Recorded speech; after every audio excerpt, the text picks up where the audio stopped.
Kansara DTV news ગુજરાતીમાં આપનું સ્વાગત છે। નજર કરીએ આજના મુખ્ય સમાચારો। અંકલેશ્વરમાં ₹11.72 લાખના મિક્સ હેરોઇન કેસનો ફરાર આરોપીને ભરૂચ એસઓજીની ટીમે ઝડપી પાડી વધુ તપાસ હાથ ધરી છે। આ ગુનામાં એસઓજી પોલીસે અગાઉ 2 આરોપીની ધરપકડ કરી હતી।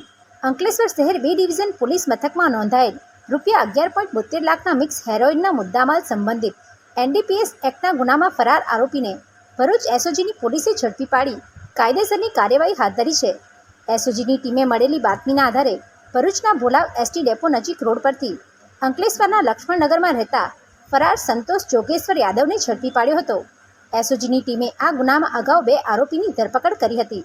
ઉલ્લેખનીય છે કે અંકલેશ્વર શહેર 2 ડિવિઝન પોલીસ સ્ટેશનમાં તારીખ 13 જાન્યુઆરી 2026ના રોજ એનડીપીએસ એક્ટની વિવિધ કલમો હેઠળ ગુનો નોંધાયેલો હતો। પોલીસે સંતોષ જોગેશ્વર યાદવની ધરપકડ કરી વધુ તપાસ હાથ ધરી છે। Pintu Modi, DTV news, Ankleshwar.